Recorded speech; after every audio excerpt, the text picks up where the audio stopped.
Hello, I'm Stephen Coates and welcome to my studio here in Sheffield.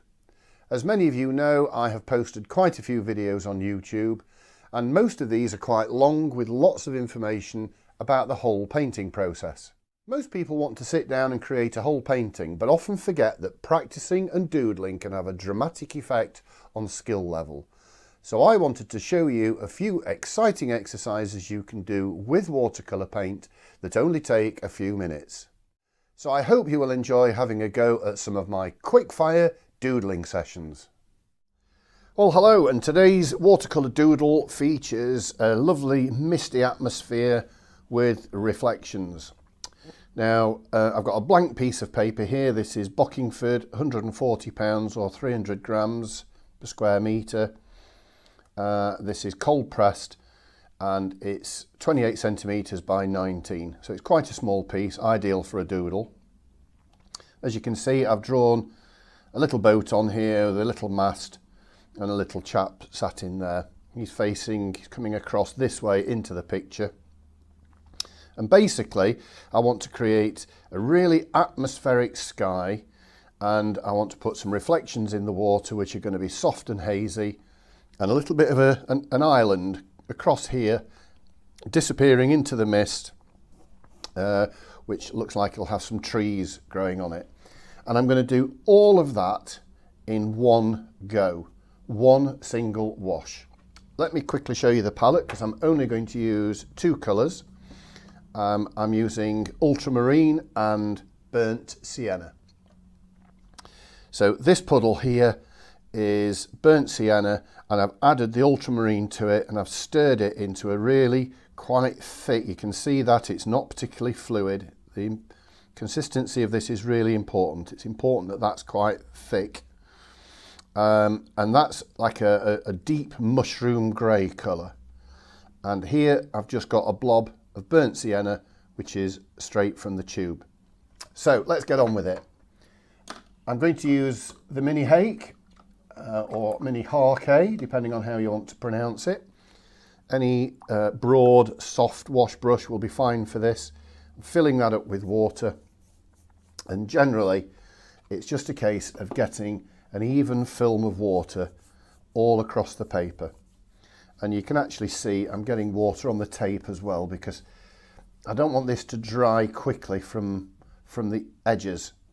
So getting plenty of water right the way across the paper and out onto the masking tape round the edge, I think is really important.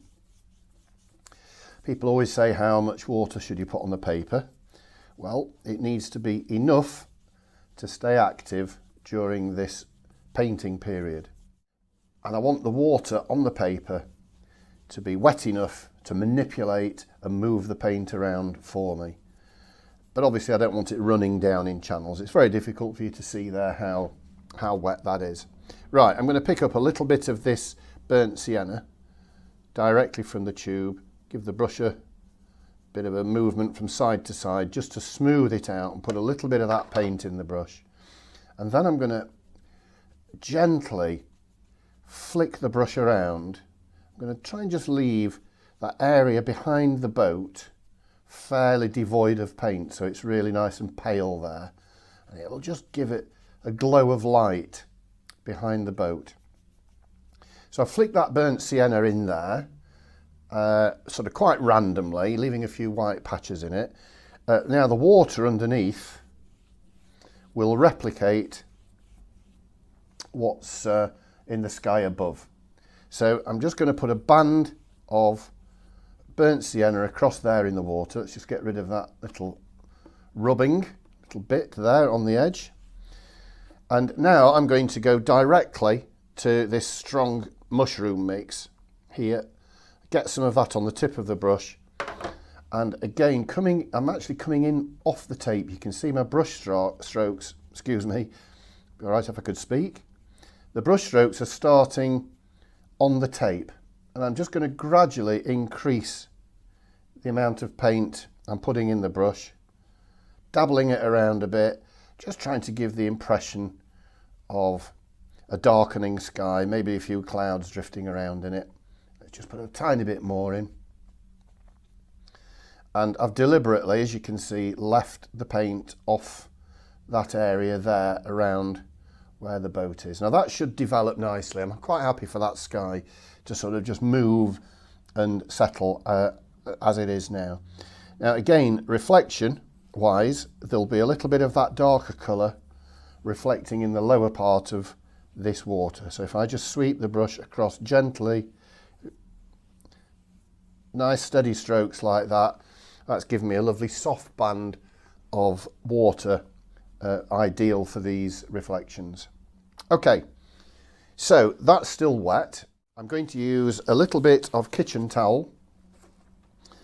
I'm just going to remove this excess water from round the edge now, and that should stop any water now running back in to the sky.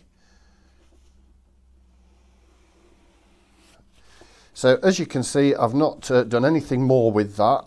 The sky is developing while I'm just getting rid of this water. The sky is still moving, it's still developing. So you're watching this real time, you're watching this live. So this is damp. There's still quite a shine on this. So this is the point now where I want to put the little island in. So I want it to be quite high at this side, sort of cascading down till it reaches the boat. So I've got one of my foliator brushes here. I'm going to put a little bit of water in that.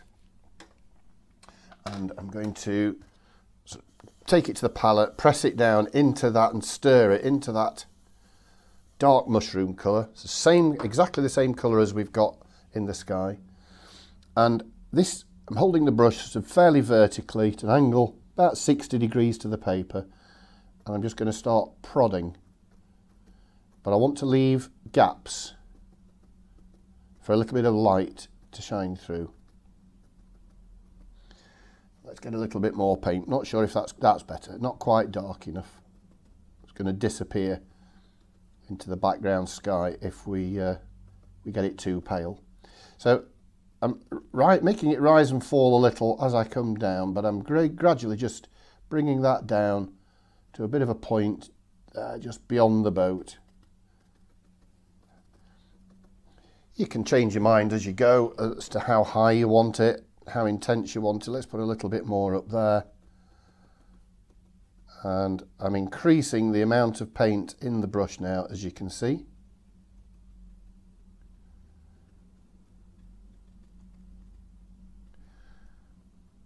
There it is. So that looks like a nice little cascade of trees on an island, just as the boat's coming in towards it. And I'm just going to pick up my number 8 brush now. This is my Spearhead number 8. I'm going to pick up some of the same colour. And now I'm going to just sweep that across underneath. And I want to create the impression of some reflections in the water of that island. And slightly ripply, slightly broken. A little bit further down here because the trees are higher there. And I'm hoping that those reflections will also blur and soften as the water continues to develop the paint. That's good. Now then, again, while we are still damp, I'm just going to get my number 6 Spearhead brush now, and I'm going to use the same paint again. I've got to create a little reflection now underneath the boat. So, we'll start quite solid. It'll come out a little bit there. And then I'm just going to sort of break it a little bit. Just put a few little marks further down like that. So again, the water on the paper will continue to blur that and develop that. And there's plenty there now. Plenty there. That's given me a lovely soft reflection of the boat. There is a mast. So the mast will have a reflection as well. So I'm just going to use a rigger. This is a number 2 size rigger. Again, let's put some paint into the brush, same colour again, but I've got to make sure that this comes underneath, directly underneath this mast. So it will probably start reflecting about here. So if I just touch down and just give that a little wobble, sort of break it up as it comes down. Like that. And also our little chap in the boat, you might just be able to see a little reflection of him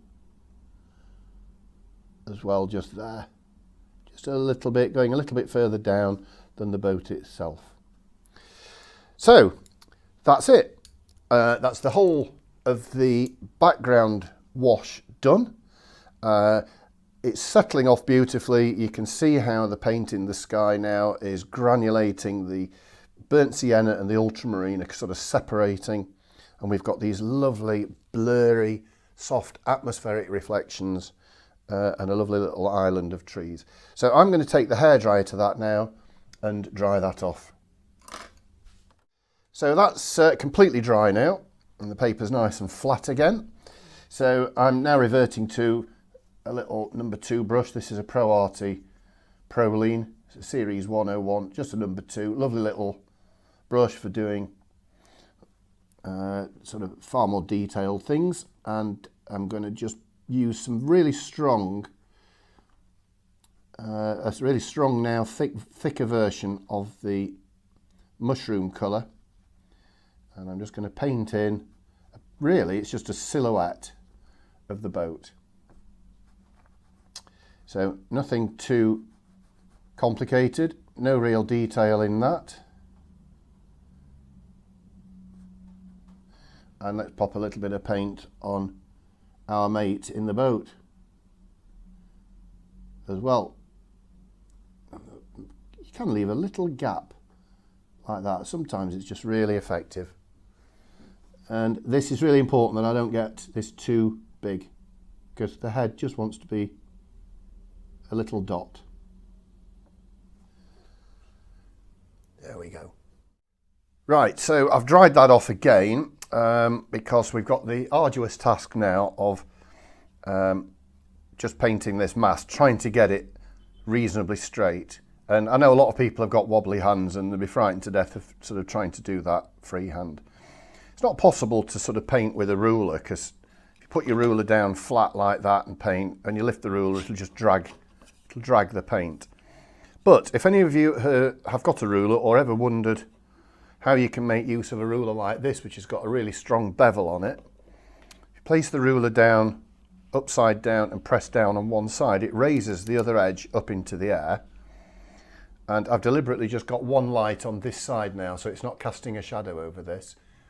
So you can see there that the line of the mast is visible, and I can put the ferrule of the brush against the edge of the ruler, the top edge of that ruler, and paint a line down, keeping it tight against the edge of the ruler, which will enable me to get a good straight line. So this is my number 2 again, a little Proline number 2, and I'm just going to put some paint in this, making sure there isn't too much in it.